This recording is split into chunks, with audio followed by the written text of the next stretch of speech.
itu sekarang sedang ramai nih di Twitter. Trending topiknya Ahok. Jadi terbelah.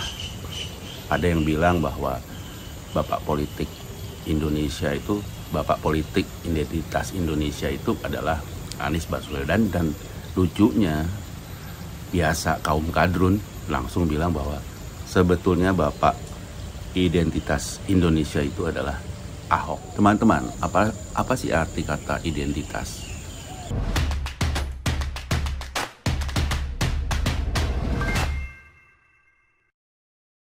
Selamat sore teman-teman Siwot TV. Semoga berbahagia, tetap sehat, tetap semangat. Kita tetap harus berbahagia. Kenapa? Mensyukuri semuanya, berpikir positif, supaya alam semesta pun akan mengembalikan kepada kita sesuatu yang positif. Sore ini saya akan sharing dengan teman-teman mengenai bapak identitas Indonesia. Menurut salah satu media, itu sekarang sedang ramai nih di Twitter. Trending topiknya Ahok. Jadi terbelah. Ada yang bilang bahwa bapak politik Indonesia itu, bapak politik identitas Indonesia itu adalah Anies Baswedan, dan lucunya biasa kaum kadrun langsung bilang bahwa sebetulnya bapak identitas Indonesia itu adalah Ahok. Teman-teman, apa sih arti kata identitas? Saya cuma kasih sedikit contoh ya. Misalnya kita mau melamar pekerjaan lah, anggap saja. Pasti kita diminta yang namanya kartu tanda penduduk ya. Kita penduduk Indonesia atau bukan. Jadi ada kartu tanda penduduk. Ya, di situ lengkap nih, kita ada semua, ada nama lengkap, tempat tanggal lahir, dan lain-lain.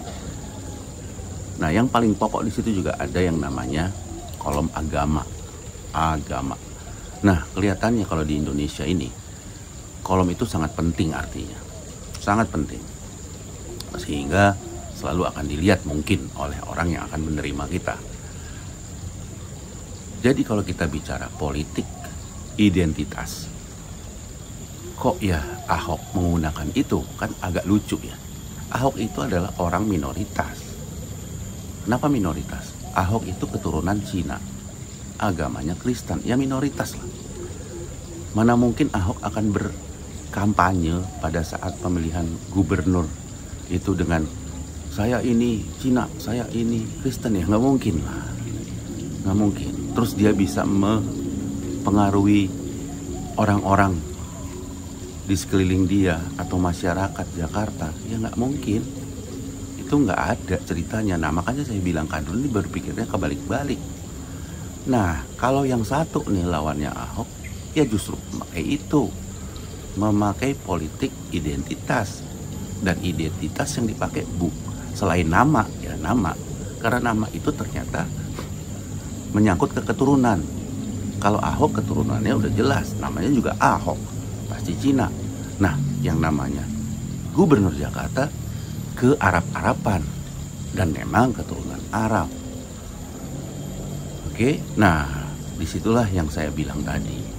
Apa yang dipakai oleh sekarang pemegang kekuasaan di Jakarta itu ya memakai politik identitas di 2017. Itu sudah pasti, ayat mayat beredar di mana-mana. Bahkan kita bisa lihat rekam jejaknya, dan itu tidak bisa dihapus sampai kapanpun. Karena sudah ada rekam jejaknya, dan sekarang kan udah digital, nggak bisa dihapus. Dulu koran boleh lah, kita cari koran lagi nggak ada. Kalau ini nggak, tinggal kita ketik keluar, kan gitu. Google langsung keluar apapun itu. Apa yang kita mau pasti Google sediakan. Udah jelas itu. Jadi tidak bisa rekam jejak itu dihapus demikian saja, nggak bisa. Ini sudah zaman digital dan ada Mbah Google, maaf aja ya. Jadi jelas ya, jika kita membandingkan keduanya ya, yang memakai politik identitas, Ahok sudah tidak mungkin memakai itu. Kenapa? Nggak akan laku dan dianggap gila mungkin nantinya. Nah, kalau yang sebelah sudah pasti, karena itu sangat menguntungkan bagi dia, dan akhirnya apa yang terjadi? Apa yang terjadi? Akhirnya memang dia terpilih menjadi gubernur DKI dan Ahok malah dipenjara. Itu teman-teman Siwert TV, bahwa siapa sih sebetulnya yang memakai politik identitas, terutama dengan kolom agama dan keturunan apa. Nah itu, jadi nggak usah ngomong banyak-banyak lah kalau kadrun tuh, karena udah terbalik-balik dan tidak bisa dipungkiri. Yang saya heran cuma satu, kok ya yang namanya nasionalis Demokrat, Nasional Demokrat, Partai Nasdem, malah pilih jagoan kadrun, bapak politik identitas malah dia pilih, yang katanya mau menegakkan NKRI, Pancasila, Bhinneka Tunggal Ika dan lain-lain.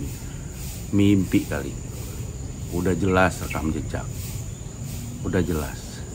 Dan begitu kalian memilih orang ini, dan ternyata nantinya apa yang terjadi seperti DKI Jakarta, kalian sudah tidak bisa lagi berpaling, menyatakan bahwa kalian tidak pernah mendukung, karena itu sudah ada di rekam jejak.